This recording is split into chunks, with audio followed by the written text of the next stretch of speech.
was empire on a scale that has never been equaled. Mysterious, violent in the extreme, and endlessly inventive. Only one empire has survived for 4,000 years: China. All-powerful emperors mobilized immense peasant armies for feats of engineering unparalleled in human history. A gilded tomb with rivers of flowing mercury. It's hard to believe that something like that could be purely the product of human labor. The world's longest canal. A naval fleet mightier than any that had ever put to sea. But none can compare to the monument that would change the face of the earth. The Great Wall of China. This is the biggest project management in history. And yet, dynasty after dynasty, consumed by vanity and greed, would be toppled from power when the people rose up and oppression turned to destruction.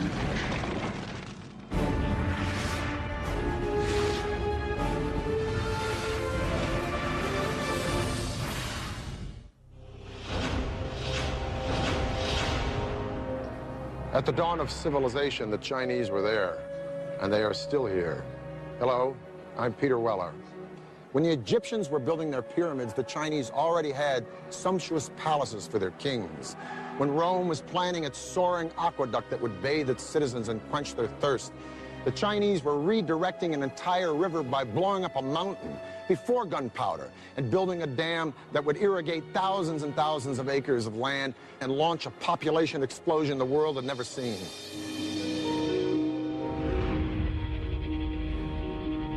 4,000 years ago, Chinese civilization rose and spread across a vast area, 1/3 larger than the United States. But for centuries, China was in turmoil. Separate kingdoms battled for power and control. Conflict and combat ravaged the land. China was, as we think of it today, more or less, was made up of a number of states, all of which were fighting with one another for supremacy. The period was called the Warring States. By the 3rd century BC, one kingdom emerged as the most powerful and the most ruthless. A western province home to a hostile, warlike people. They were ambitious, forbidding, and determined to conquer and unite all 7 kingdoms. They were called the Qin. Their unification of this vast land would create an empire like no other the world has ever seen. The Qin prospered in a region that was fertile and flat, with access to prime trading routes like the famed Silk Road, connecting them to the farthest reaches of China and beyond. Over time, the Qin developed 2 critical military advantages over the other kingdoms. From neighboring nomads and barbarians, the Qin mastered horsemanship. Simultaneously, they also changed strategy for waging war. Until now, wars had been fought by small platoons of nobles riding in chariots. But the recent discovery of new metal forging technologies led to mass production of weapons and the rise of a new type of warrior, the foot soldier. It was a time when the use of iron became much more widespread. So just at the same time as infantry armies, which tended to be much larger, came in, so it was possible to make more weapons. With this tactical breakthrough, the Qin launched an offensive to conquer all of China. As one kingdom after another fell, the Qin faced a new challenge: how to quickly produce enough food to fuel their now massive army. That responsibility fell to one man.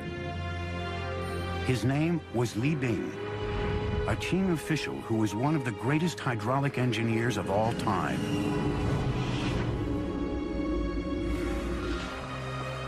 Under his guidance, Chinese builders would construct a masterpiece of engineering. For centuries, the Min River had tormented the Chinese people, causing winter droughts and summer floods. Now, Li Bing was determined to harness its raging waters. The centerpiece of his plan was a levee that would create a whole new waterway, a channel to control flooding, as well as to provide a water supply for desperately needed food production.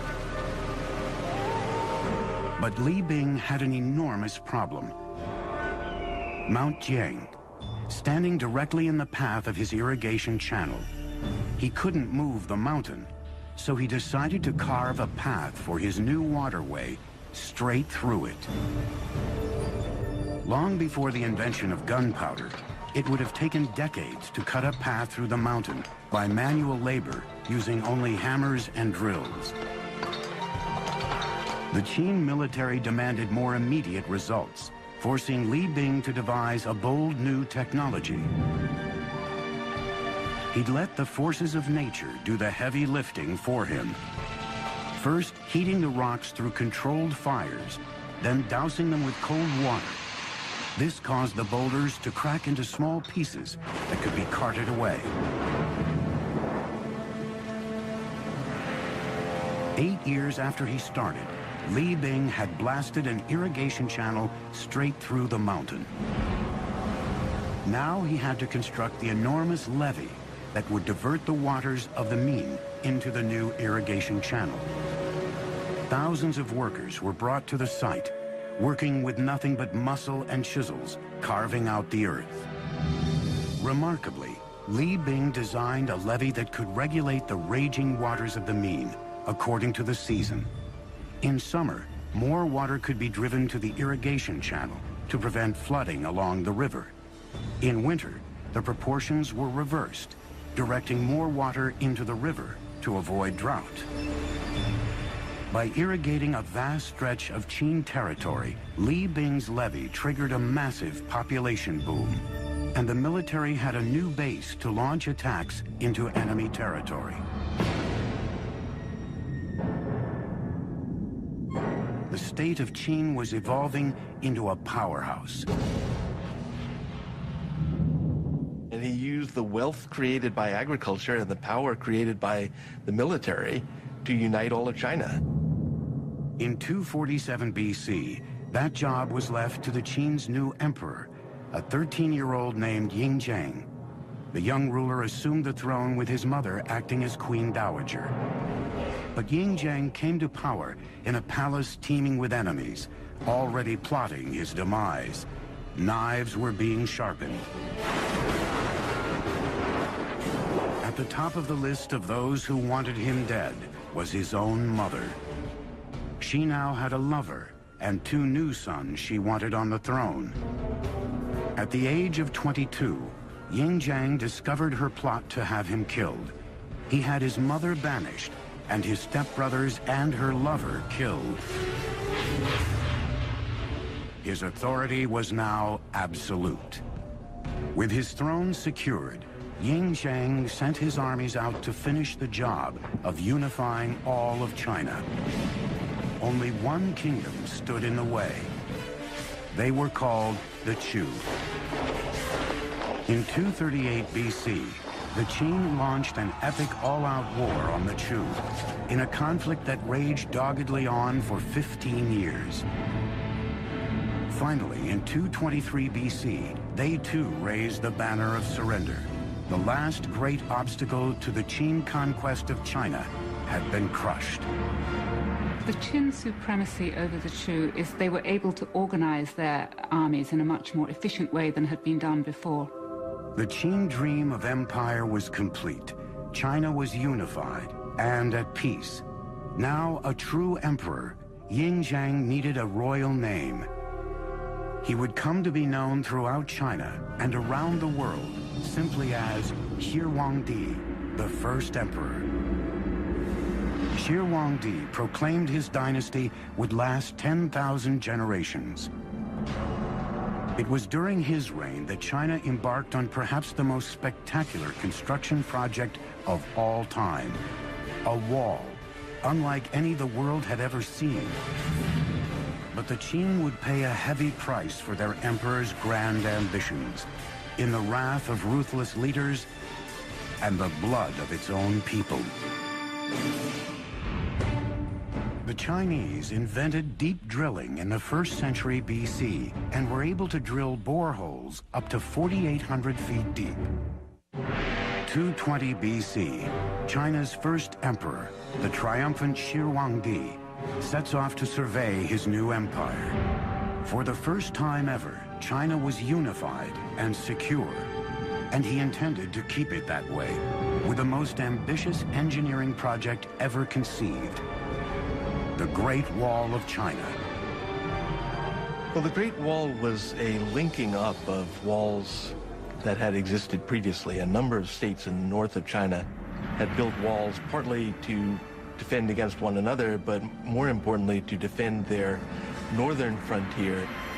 It remains to this day unsurpassed by modern engineering, a single impregnable barrier to seal the vast Chinese empire from the outside world, along a border that stretches for thousands of miles. This is Chung Chung. In Mandarin, it means long wall. And believe me, covering more turf than the continental United States is wide, and including all of its spurs that go off into no place, it's 6,000 miles. And man, that's long. Shi Huangdi, China's first emperor, started building it 2,000 years ago. It was worked on right up until the 17th century. But the original wall didn't look like this. It was kind of a mud brick affair, but it presented an interesting engineering challenge nonetheless, because it had to go all the way from the sea in the east to the Gobi Desert in the west, just to keep the northern nomads like the Mongols out and the Chinese people in. If it took the audacity of emperors to dream great, it took the relentless drive of the Chinese labor force to build great, but not without a price. Their capacity to endure hardship was unimaginable. Men, women, and children worked with their hands on this wall, and if you complained or tried to run away, you were killed. Disease was constant, injury was commonplace. Dressed only in rags, these people suffered bitter cold, bitter hunger, bitter exhaustion. Records say that at the height of production on this wall, close to 1/5 of China's entire labor force, 1 million people were working here, and 1/4 of those people died. And if you died here, usually you were buried here, in the wall, giving rise to its other nickname among some, the Long Graveyard. Millions of arms and legs and backs were broken to build the wall. There is very moving poetry, mostly written by wives and mothers, about young boys going off and working on the Great Wall Project, not having food, dying in the cold winters, and never returning home. But brute force would not be enough. Different regions had vastly different terrain and varying construction materials on hand. Wherever possible, engineers added to existing walls, but most of it was built from scratch. They devised a brilliant system utilizing one material they had in abundance. The tamped earth method is what Chinese is called a hangtu.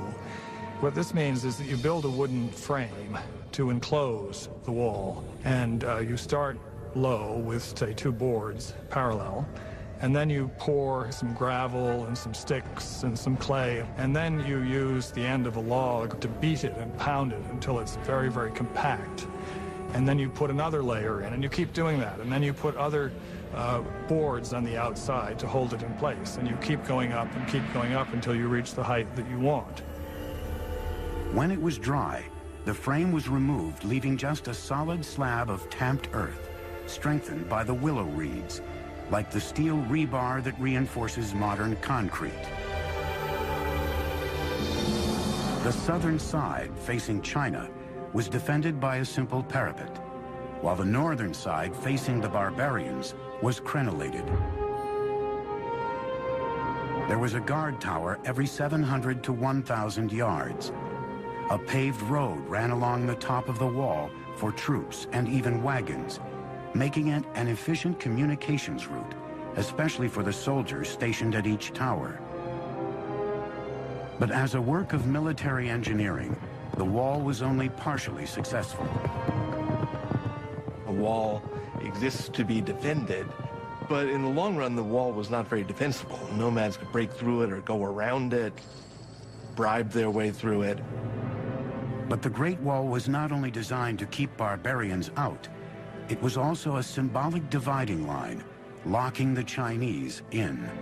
The Great Wall, in a sense, is a cultural marker as much as it is a military fortification. It's the way of the Chinese saying to the nomads, you stay out there and raise horses and sheep, and we'll stay in here and grow grain. By 210 BC, the Great Wall had stretched over 3,000 miles, leaving an indelible mark on China's harsh terrain. But resentment was swelling into a rage against Shi Huangdi. Many in his kingdom felt the colossal barrier was not worth the toll it inflicted on the Chinese people. Once again, his enemies were plotting against him. Shi Huangdi's final years were marked by what I think is reasonable to call paranoia. But as the old joke says, just because you're paranoid doesn't mean people aren't out to get you. At least 3 assassination plots came very close to succeeding. Shi Huangdi struck back by turning China into a virtual prison for its people. He ordered all historical records of his ruthless regime destroyed. Punishment for anyone who didn't comply was forced labor or even death. Some 400 people were buried alive as a lesson to those who spoke out against the regime. When the emperor's eldest son objected, even he was banished. Shi Huangdi's brilliant vision had transformed China into a great empire, but he paid the price with a descent into madness. He would now turn his obsessions and his army of forced labor to another stunning feat of construction begun years earlier. A monument to his own fear and death. In the 1040s, movable type printing was invented in China, a huge development in the history of printing. By 220 BC, Qin Emperor Shi Huangdi has united China for the first time. On the northern border, millions are toiling and dying, laying the foundation for China's signature engineering triumph. The 3,000-mile-long Great Wall. But the first emperor wasn't done. Even as he fought against other Chinese kingdoms and his own demons, Shi Huangdi began to garrison nearly 700,000 men near his capital in central China to build the most personal of all his engineering projects, an epic tomb he had begun planning at the age of 13. This was a monumental project that required the labor of thousands and thousands of people over a very long time. It was, by design, the biggest and best tomb that China had ever known. In 1974, farmers digging a well came face to face with an ancient Chinese warrior. The mysterious terracotta skull would prove the gateway to one of the greatest archaeological discoveries of all time. The mound is huge. The mound was always known to be the tomb mound of the first emperor. What was a total surprise was the army of terracotta warriors about a kilometer to the east of the tomb, who presumably were guarding the approach to the tomb itself. Season after season of excavation since the 1970s has yielded more than 5 large pits. The individualized faces and drapery and armor suggest that each one of these warriors was molded from the life from an individual, separate human being. The precision and detail in the sculpting, the firing of the clay are unmatched today. These warriors are a colossal achievement, and some believe the greatest archaeological find of the 20th century. But they are only the tip of the iceberg, because this ghost army only served as a guard detail for an engineering feat as fantastic as the world has ever known, the opulent tomb of Shi Huangdi. Each statue stands between 5 feet 8 inches and 6 feet 2 inches tall, giants for the time. Some weighed up to 600 pounds. But it was the terracotta itself that sent shockwaves through the teams excavating the site. The clay had a hardness beyond anything they'd ever seen before. indicating that Shi Huangdi's artisans had developed a revolutionary new technology, blast furnace kilns that fired the statues at temperatures up to 2,000 degrees Fahrenheit. Archaeologists eventually uncovered 3 massive pits filled with the terracotta army guarding the first emperor's tomb. One pit alone contains over 6,000 life-size warriors and horses in battle formation. In a second pit, 1,300 of Shi Huangdi's elite military forces, including archers, chariots, and cavalry, were discovered, while the third pit, with 68 figures and 1 chariot, was the command center of the entire army, headquarters for the defense of Shi Huangdi's empire, even in death. The military armor is fairly specific. We can tell that the armor used was lacquered leather. We can see that people had cleats on the bottom of their boots to help them run in the mud. We can see the kinds of caps people wore and associate them with rank. 30-foot walls divided the massive complex, which stretches out for 7,000 yards, into 3 parts: the outer city and inner city, and then the mausoleum itself. During construction of the tomb, an army of workers excavated a gigantic terraced pit measuring about 1,600 feet by 1,700 feet, equal to 580 basketball courts. When the sprawling tomb complex was complete, it was topped with a terraced mountain of earth, nearly 400 feet tall. At the time, it may have been nearly as large as the Great Pyramid of Giza in Egypt. But over 2,000 years, weather has worn down the original man-made mountain to about 250 feet. It's hard to believe that something like that could be purely the product of human labor, but it is. That mound was put there, basket full of earth after basket full of earth, to cover what we assume is an entire underground city dedicated to the afterlife of the first emperor. Shi Huangdi's tomb is definitely the expression of a guy who wanted his empire to blow away everything the world had ever known. The ceiling is said to be a night sky studded with constellations made out of pearl. The floor, an entire recreation of his empire in miniature with pavilions and pagodas by a flowing river of mercury. The king himself laid out in gold and jade in a bronze coffin floating on a pool of mercury. Now, all this is pretty fantastic and mind-blowing, but is it true? Well, scientific tests have proven mercury levels 100 times the norm around the mountain, and ground-penetrating radars detected a room inside the mountain 33 feet high. So the emperor's tomb may be all it's cranked up to be, but we're going to have to wait to find out, because the Chinese government has decided not to excavate the place until they have the technology to preserve what's inside. And even then, once they go in, it may be a very treacherous dig. There were corridors and trapdoors and booby traps that were designed to prevent tomb robbing. Now, we assume that those are no longer operable after a couple thousand years, but I'm sure whoever goes into that tomb first is going to step carefully. Shi Huangdi had boasted the Qin dynasty would last 10,000 generations, but just 3 years after his mysterious death, the vast empire collapsed. The first emperor paid a steep price for his epic engineering projects. The Great Wall and magnificent tomb bankrupted the country and ultimately broke the backs of China's peasants. Pushed to their limits, the people revolted, and China was plunged into chaos. Shi Huangdi is said to have died from ingesting mercury, which he believed to be an elixir of immortality. Shi Huangdi, the first emperor of a united China, is dead. Few mourn.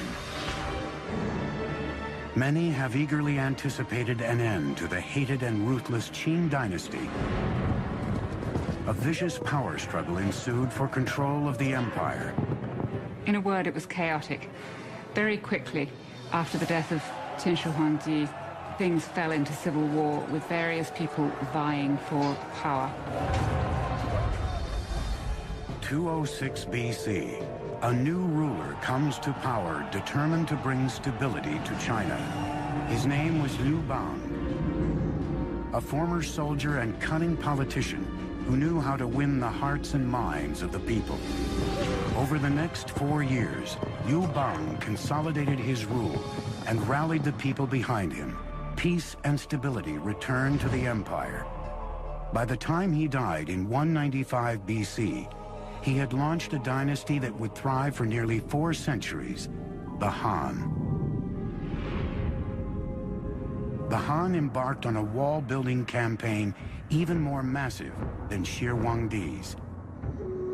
They extended the Great Wall much further to the west than it had been, and set up a set of garrisons and a series of watchtowers that guarded the trade routes out into Central Asia for hundreds of miles to the northwest of the capital. The Han built their fortresses at closer intervals than earlier dynasties, every 1 to 3 miles. In areas of heavy enemy activity, that could increase to only 500 yards apart. Han soldiers had 3 critical missions along the wall: defend against invasion, gather military intelligence on enemy activity, and keep the vital beacon towers maintained and supplied with beacon fire fuels.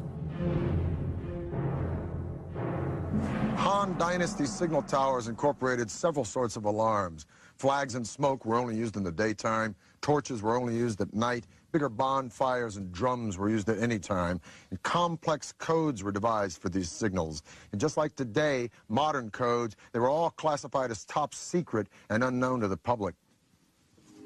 From around 200 BC to 200 AD, just about the time that Rome was dissolving as a republic, only to be reborn as an empire that would gobble up and transform the Western world, China was an empire that was consuming and transforming the East.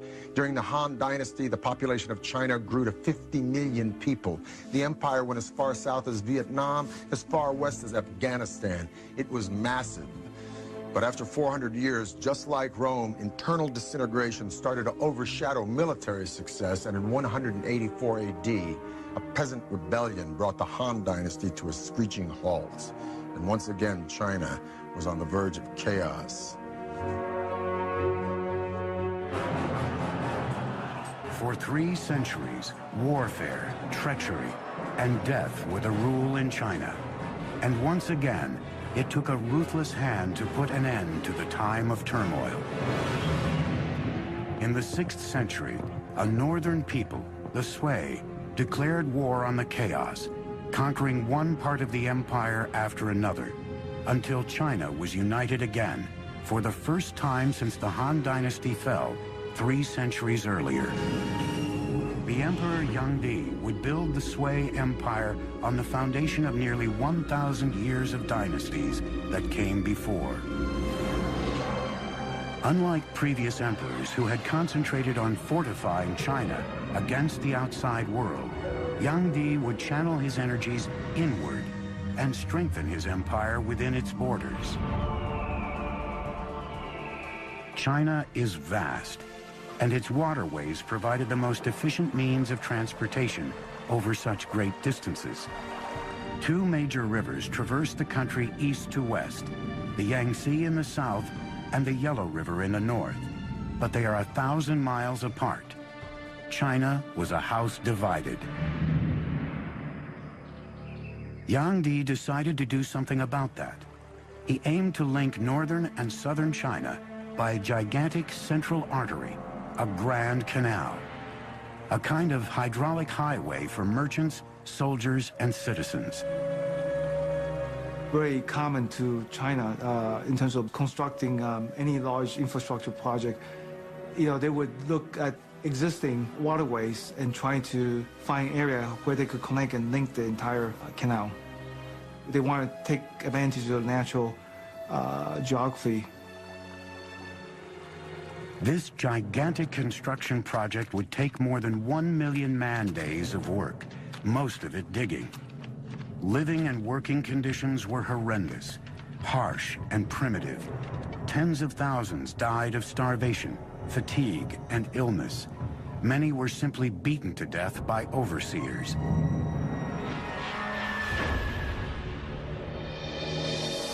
More than 24 locks were needed to create a massive network of channels. But every time you encounter a natural body of water, you need a lock to make a barrier between the canal and the lake or the river. When you go up any significant grade, you have to have locks to raise the water and the boats with it to get over any rise in the terrain. It took 5 million workers over 6 years to build the Grand Canal. When it was built, it stretched 1,200 miles, and it was the longest and most ambitious canal project that had ever been enacted on the Earth up to that time. By connecting the Yellow River with the Yangtze, the Grand Canal could now transport goods up to 45 miles a day. Major cities along the canal grew into silk, porcelain, and cotton centers. Merchants and artisans supplied manufactured goods to opening markets throughout the entire country. Economically speaking, it made interregional trade much easier, as well as providing work for a lot of people building it, maintaining it, working on it, transporting goods and people up and down it. Like the Nile in Egypt, it integrated the North and the South, strengthening the foundations of a unified empire. Well, the canal was a tremendous generator of wealth. There was opportunity for poets to travel, for painters to wander and begin painting landscapes. So it really was an engine of cultural development, not just along its own route, but with influence far beyond its own confines. With his engineering feat completed, Emperor Yangdi decided it was time for a victory tour down the Grand Canal. It was a garish spectacle, with an entourage of thousands, traveling in opulence that bordered on the obscene. Well, the emperor had beautifully appointed luxurious imperial barges that could take him down the Grand Canal. So he would spend as much as half of every year enjoying himself in the sunny south. The emperor redefined luxury, demanding exquisite foods and exorbitant tribute from every county and town along the canal. When large amounts of leftover delicacies were dumped overboard, the destitute who built the canal watched from the shore in despair. But once again, a Chinese emperor underestimated the power of the people. His voyages of conspicuous consumption fueled a mounting sense of rage against his decadent regime. In 618 AD, the people rebelled in a series of peasant uprisings throughout the country. Once again, chaos consumed China and soon reached the palace itself. Emperor Yangdi was killed by his own generals, and the Sui dynasty came to an abrupt end. But with the empire united again, the stage was now set for China's golden age. And for the first time, China's engineers would extend the empire's reach around the globe. From the 4th century BC on, the Chinese used blast furnaces to cast iron, nearly 1,800 years before its widespread use in Europe. 6 centuries ago, an astonishing armada of Chinese ships crossed the China Sea before venturing west to Ceylon, Arabia, and East Africa. It was a fleet unlike any that had ever put to sea. Giant 9-masted junks, escorted by dozens of supply ships, patrol boats, and transports for cavalry horses. Crew totaled more than 27,000 sailors and soldiers. This was the famed armada of the powerful Ming Dynasty, a herald to the world that after a century of Mongol domination, China was returned to its rightful rulers. At its helm was an unlikely admiral, a commoner from the outlying Yunnan province, who rose to become one of the most powerful figures of the Ming Dynasty. His name was Zheng He. Zheng He was 11 when his hometown was conquered by the Ming. he was plucked from his family, brought to court as a gift for the emperor's son, and castrated. Eunuchs appear often in Chinese history, and the reason that they gained power was because they had much greater access to the emperor and to imperial women because they didn't pose a threat. Zheng He soon rose through the ranks to become the chief lieutenant to the emperor himself. Together, they sketched out a bold plan for conquest of the seas. Zheng He was named to lead an extraordinary fleet of ships. It was an engineering challenge unlike anything a Chinese dynasty had ever attempted. He was somebody who definitely wanted to create a personal stamp on the world. He ordered 337 ocean-going ships. An additional 188 flat-bottom transports were converted for ocean travel. Just to get the building materials together, get the craftsmen, get the designers and all the rest, and then say put together a fleet of 300 ships is remarkable. I mean, the British fleet in the time of Napoleon had really an upper limit of about 100 ships of the line, men of war. An army of 30,000 carpenters, sailmakers, and sailwrights worked and lived at the shipyards, working day and night on Zheng He's magnificent fleet. At the center of the enormous shipyard, 7 1,500-foot dry docks were separated from the Yangtze River by 25-foot-high dams. Once the ships were complete, the dams were opened, flooding the dry docks. The flagship of the fleet was a spectacular 9-masted vessel measuring 440 feet, nearly 1.5 times the length of a football field, making it the largest wooden ship ever built. Designed for stability, it had a flat bottom filled with heavy ballasts of stones and an innovative exterior rudder post that could be raised to reduce the ship's draft in shallow waters. Watertight bulwark compartments, inspired by the partition shape of bamboo stalks, stored drinking water and supplies and kept the ship afloat if the hull was breached. The second deck had living quarters for the crew. The kitchen, mess hall, and operations were on the third, while the fourth deck was used as a high fighting platform. Fully rigged, the flagships had 9 staggered masts and 12 square sails of red silk soaring skyward.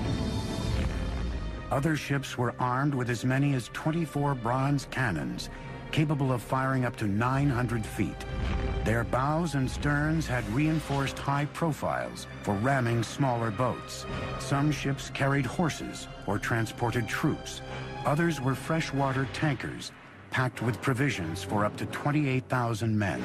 We're talking about a really, really big fleet. It had as many soldiers and sailors on it as the Spanish Armada of 1588. It had about twice as many ships. In 1405, the eunuch commander Zheng He set sail for the world. Zheng He was not an explorer.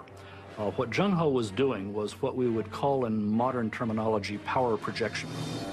During his 28-year naval career, Admiral Zheng He visited 37 countries, traveled around the tip of Africa into the Atlantic Ocean, and commanded a single fleet whose numbers surpassed the fleets of all Europe combined. Zheng He's voyages established China as a superpower on the world's oceans. But in 1433, China's age of exploration came to a crashing halt. Zheng He suddenly died during a stopover in India, and the fleet was recalled to China. A new emperor was on the throne. In one stunning command, he would change the course of Chinese history. Despite China's total domination as a naval power, Zheng He's magnificent fleet was to be burned to the ground. It would be one of the great turning points in Chinese history. China was poised to seize control of the seas and colonize the world years before the Portuguese, Spanish, Dutch, and British. Under the new emperor, all ocean-going vessels were destroyed. Even records of Zheng He's expeditions were torched. China's age of exploration was over. The open door slammed shut. The ships were gone, and the promise of international power and conquest was dead. The reason for the emperor's decision remains a mystery to this day. 1449, 16 years after the empire turned inward again, China's age-old enemy returned. Mongol forces mounted a massive attack. Like great dynasties before them, the Ming returned to the wall for protection. The result would be the most monumental feat of the entire Chinese Empire. A complex re-engineering of the Great Wall into the colossal structure we know today. Earlier walls had been primarily made of stamped earth. The Ming walls were faced with brick and stone. They were much more solid, and those are the ones that we can still see parts of today. A crude mortar of sticky rice and burnt lime created a seal between bricks that rivaled modern cement in strength. Construction of military fortifications on the Great Wall reached its peak under the Ming. Double walls were added in military zones, along with strongholds, passes, and other reinforcements. Watchtowers of various shapes and sizes served as shelters or simply as signal stations along the wall. Shelter towers were built large enough to store food and arms and serve as the living quarters for soldiers. A staircase from the interior led up to the top of the tower, with small holes on each side of the wall for lookouts. The overall defenses were enhanced with a variety of features, including artillery. The Chinese have a clear superiority over the Mongols in gunpowder weapons. And as long as the Ming Dynasty could maintain a cohesive enough army along the Great Wall, they were capable of resisting individual Mongol attacks. By the end of the Ming Dynasty, over 6,000 miles of wall, including its many loops and digressions, sprawled across northern China. For a century and a half, the wall stood firm, but by 1600, the dynasty behind it was crumbling, and a foreign tribe known as the Manchu were gathering strength on China's northern border. On May 26, 1644, Beijing finally fell to Manchu forces. It would take the Chinese more than 250 years to overthrow the invaders from the north. But when they did, a new Chinese kingdom emerged, like none before it: Communist China. Nothing symbolizes the enduring power and imagination of the Chinese more than this Great Wall. Of all of the civilizations that have reached the glorious heights of empire, only one has avoided the inevitable oblivion that follows. Emperors come and go, but for thousands and thousands of years, from the dedication and vision and resilience and brilliance of these remarkable people, they have pushed their civilization to triumph again and again and again, where others have simply morphed or dissolved or just faded away. At the dawn of humanity, the Chinese were here, and they are still here, and they ain't finished yet. It was empire on a scale that has never been equaled, mysterious, violent in the extreme, and endlessly inventive. Only one empire has survived for 4,000 years: China. All-powerful emperors mobilized immense peasant armies for feats of engineering unparalleled in human history. A gilded tomb with rivers of flowing mercury. It's hard to believe that something like that could be purely the product of human labor. The world's longest canal. A naval fleet mightier than any that had ever put to sea. But none can compare to the monument that would change the face of the earth. The Great Wall of China. This is the biggest project management in history. And yet, dynasty after dynasty, consumed by vanity and greed, would be toppled from power when the people rose up and oppression turned to destruction.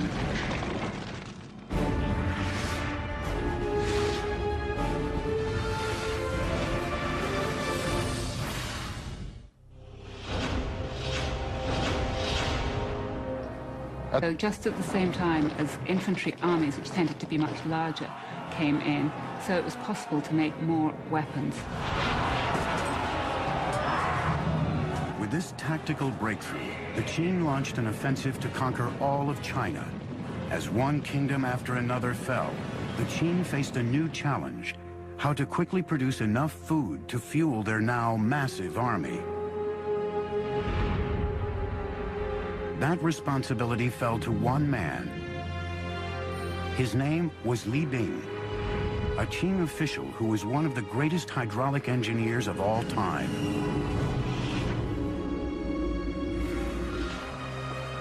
Under his guidance, Chinese builders would construct a masterpiece of engineering. For centuries, the Min River had tormented the Chinese people, causing winter droughts and summer floods. Now, Li Bing was determined to harness its raging waters. The centerpiece of his plan was a levee that would create a whole new waterway, a channel to control flooding, as well as to provide a water supply for desperately needed food production. At the dawn of civilization, the Chinese were there, and they are still here. Hello, I'm Peter Weller. When the Egyptians were building their pyramids, the Chinese already had sumptuous palaces for their kings. When Rome was planning its soaring aqueduct that would bathe its citizens and quench their thirst, the Chinese were redirecting an entire river by blowing up a mountain before gunpowder and building a dam that would irrigate thousands and thousands of acres of land and launch a population explosion the world had never seen.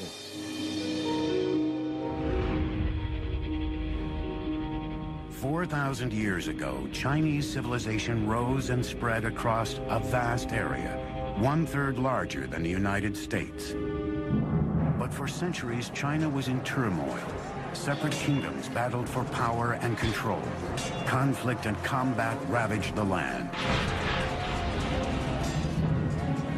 China was, as we think of it today, more or less, was made up of a number of states, all of which were fighting with one another for supremacy. The period was called the Warring States. By the 3rd century BC, one kingdom emerged as the most powerful and the most ruthless. A western province, home to a hostile, warlike people. They were ambitious, forbidding, and determined to conquer and unite all 7 kingdoms. They were called the Qin. Their unification of this vast land would create an empire like no other the world has ever seen. The Qin prospered in a region that was fertile and flat, with access to prime trading routes like the famed Silk Road, connecting them to the farthest reaches of China and beyond. Over time, the Qin developed 2 critical military advantages over the other kingdoms. From neighboring nomads and barbarians, the Qin mastered horsemanship. Simultaneously, they also changed strategy for waging war. Until now, wars had been fought by small platoons of nobles riding in chariots. But the recent discovery of new metal forging technologies led to mass production of weapons and the rise of a new type of warrior, the foot soldier. It was a time when the use of iron became much more widespread. But Li Bing had an enormous problem. Mount Jiang, standing directly in the path of his irrigation channel. He couldn't move the mountain, so he decided to carve a path for his new waterway straight through it. Long before the invention of gunpowder, it would have taken decades to cut a path through the mountain by manual labor using only hammers and drills. The Qin military demanded more immediate results, forcing Li Bing to devise a bold new technology. He'd let the forces of nature do the heavy lifting for him. First, heating the rocks through controlled fires, then dousing them with cold water. This caused the boulders to crack into small pieces that could be carted away. 8 years after he started, Li Bing had blasted an irrigation channel straight through the mountain. Now he had to construct the enormous levee that would divert the waters of the Min into the new irrigation channel. Thousands of workers were brought to the site, working